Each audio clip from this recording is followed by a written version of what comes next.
We continue today with the 49th chapter of the book of Yirmiyahu. We are in the section, of course, where Yirmiyahu discusses the prophecies for the nations, as we've been talking about for some time at this point. So it begins, Livnei Ammon, to the sons of Ammon. Ko amar Adonai ein li Yisrael im yoresh ein lo madu yarash malkamet Gad v'amo ba'arav yashav. So the Ammonites, why does Israel have no sons? Why is he no heir? Why has Malkam, why is he gone and dispossessed God and have settled in God's town? So here we know that we're referring to one of the former relatives of Avraham, Avram's great nephew, Ammon. And Ammon, who is the child of Lot, of Avram's nephew, has unfortunately become an enemy of Israel.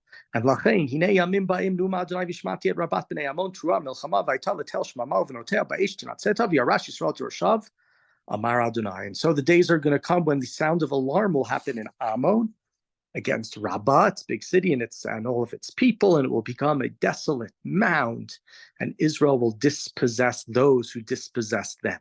Heleli cheshbon kishudada I tza'akana bnot Rabbah chogra sakim sofdana v'tshotatana. Big day wrote ki malkam bagola yelech konav v'sarav yachtav. So scream out Cheshbon. City of Ai is ravaged. Yesterday we started with in the middle we talked about the great city of Cheshbon and it being destroyed, and the other cities of the Ammonites, and that's what we're continuing. And so now the daughters of Rabbah cry out, run here and forth, because Malkam is gone into exile with their priests and his officers. Why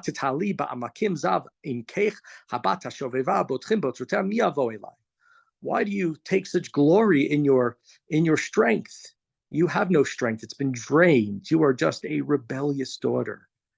You attacked me, you relied on treasures, it's not going to happen.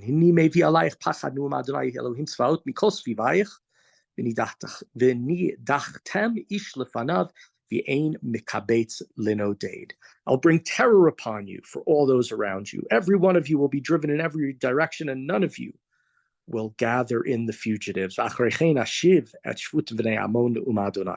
afterwards, I will bring back those who are captive from Ammon. We've spoken about this in the past. The only one who didn't have seemingly their captives taking back were the people of the people of Gaza, the people of Gaza. All the rest of them were told that their captives will come back, Mitzrayim and Moab, and now Ammon as well. Now we go on we start with Mitzrayim, then we have Ammon and Moab, and now we go to another nation, which again, like these ones, were also spoken about in the book of Yeshaya, and we're going to talk about them more in Tehillim, in the aftermath of the destruction of Beit HaMikdash. We have a while till we get there. So verse 7, Pasuk Zayin, Le'adon kol amar Adonai tzvaot ha'ein od chokhmah b'teiman ovda yitzah mibanim nisracha chokhmatam. About Edom, we said there's no wisdom in Teiman. As counsel vanished from the prudent, has wisdom gone stale. Nusu hufnu ha'amiku lashevet yeshvei didan. Ki aid Esav heveti alav aid pikadativ. Run away, sit down in Almek, in a low place. Those who live in Didan. Didan's one of the places was mentioned in this week's parsha. In the Parshat Noach is one of the cities that was settled by the children of Bnei Aver, Bnei Shem. Esav's doom is upon him. This time I will deal with him. Im botzrim ba'ulach. Lo yesharu olelot im ganavim balayla hishchitu dayam. If the vintners were to come upon you, would they leave no gleaving? Even thieves in the night would destroy only for their needs. Ki ani chasafti et Esav yileti et mistarav v'nechbalo yuchal shudad zarov v'achav u'shchunav ve'einenu. But I am the one who's going to punish, who's going to bear Esav empty. I have exposed his place of hiding, his place of seter. He cannot hide anymore. His descendants are going to be ravaged. And it's a word we've had a number of times over the last number of chapters. Shudad, his kin, his neighbors, he is no more. Azva yitomech ani achayeh va'almonotayich alai tivtachu. Leave your orphans with me, I will take care of them. Leave your widows let your widows rely upon me. So here we have Esav, the descendants of Esav, Edom, longtime enemy of Bnei Israel, sadly started all the way back with Yaakov and Esav, and they're fighting, and God says that it's going to continue, and it continues this chapter.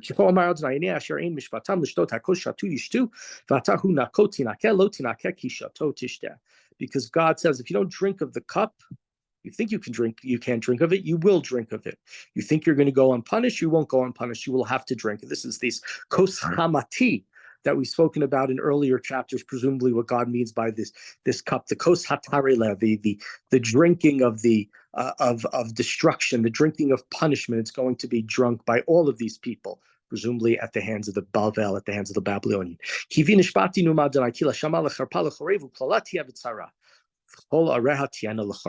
Because I swear that Botzra will become a desolation, a mockery. It's going to be destroyed. It's going to become a curse. It's going to be an embarrassment. And all of its towns will be ruined, much like we had said, of course, in the past about Yerushalayim. We had yesterday said about Heshbon and the other Ammonite cities and the Moabite cities, Nevo and others.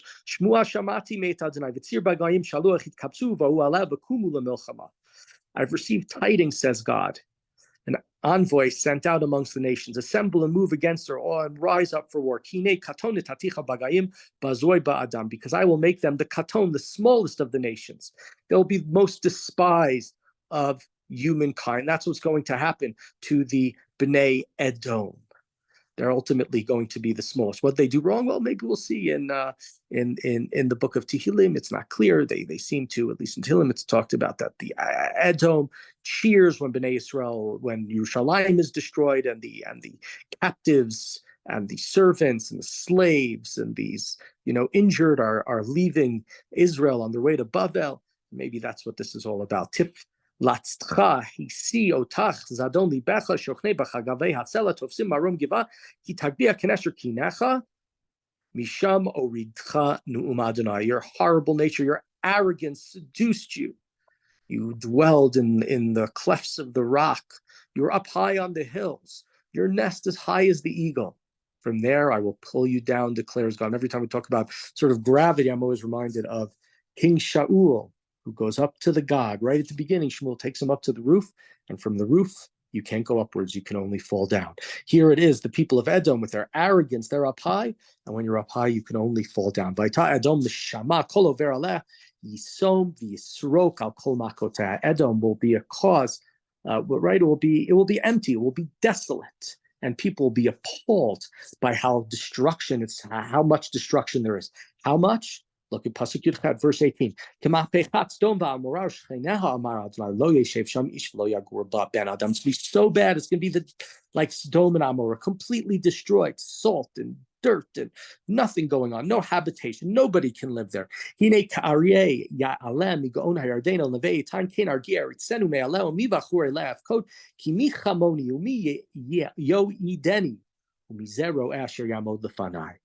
It will be like when a lion comes out of the jungle to find a pasture. In a moment, I can move him out of it and appoint somebody else over it. Who is like me? Who can summon me? Who's the shepherd that can stand up against me? God said, right? That's going to be like the lion that comes out, and everybody who's there is going to run away out of fear. That's what I am. The lion, the king of the jungle, God, the king of earth. I'm saying this, and this is what's going to happen. And thus, Lachein Shimu Atzat Adonai Asher Yatzel Edom Machshavotav Asher Chashav El Yoshvei Teiman Imlo Yischavum Tzirei Atzon Imlo Yasim Alehem Nivehem. So listen to what God has planned. Listen to his advice, right? Those who give advice to Edom, those whose thoughts come to Edom. Surely the shepherd boys will be dragged away. The pasture will be aghast because of them, right? Your places are going to be empty. There's going to be nothing there. The sound of the downfall, the earth will shake. The sound of screaming shall be heard all the way at the Yam Suf, all the way south there at the Yam Suf. So here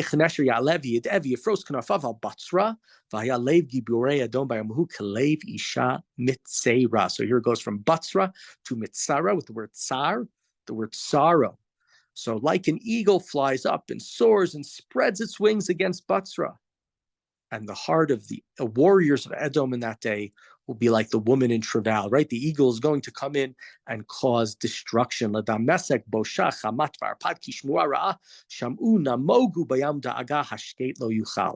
we turn to Damascus. Now we're going back up more to Syria, Hamat and Arpad. They're shamed. They've heard the bad news and they're scared. They're fearful. They're quaking in their boots, like the sea that cannot rest.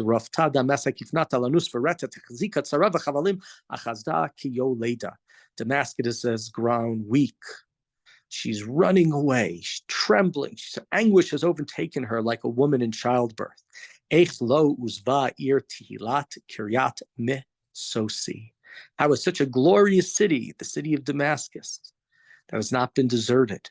Now it will be deserted. The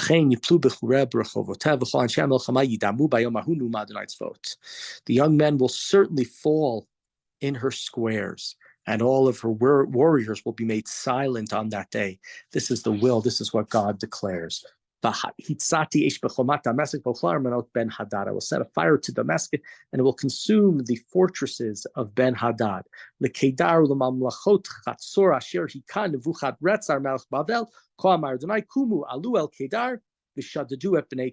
turn to the people of Kedar, the kingdoms of Hazor, which Nebuchadnezzar has already conquered.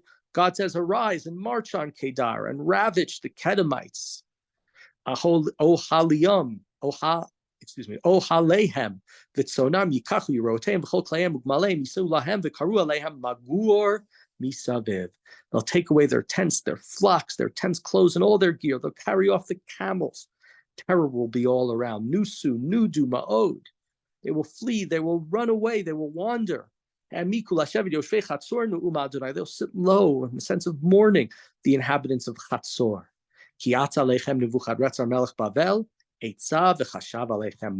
Because the king of Babylon has devised a plan against you and has a purpose that he wants, what he wants to do for you, not for you. Kumu alu el goy shalev yoshev lavetaknu madonai lo delatayim lo vriach lo badad yishkenu. Rise up, attack this nice, secure, tranquil nation that has not barred its gates, that dwells alone. They're not scared. And thus, their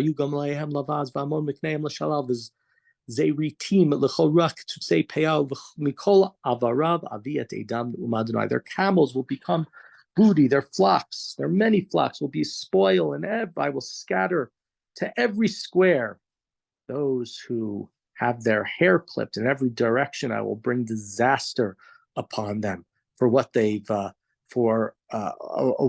done. And so here we have it, just the continuation, it's destruction of Bavel, of everybody who's around, and it's causing just massive destruction, and people in the other alliances turning upon each other. Chatzor will become a place of jackals. It will be a desolation for all time. No one will live there. No human will even travel there. Now,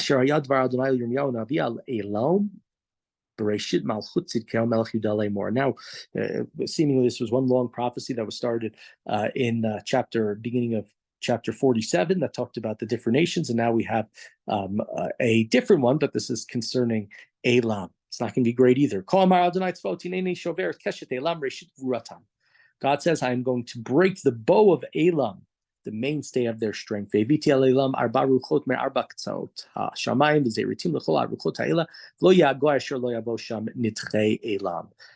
four winds, right? Elam is going to be destroyed. It's coming in like from all sides, and they will be scattered. There will no longer be a nation for which the fugitives from Elam, they will go everywhere to all sides. They're good. It's going to be so great, the destruction, that they're going to run anywhere they can. And I'm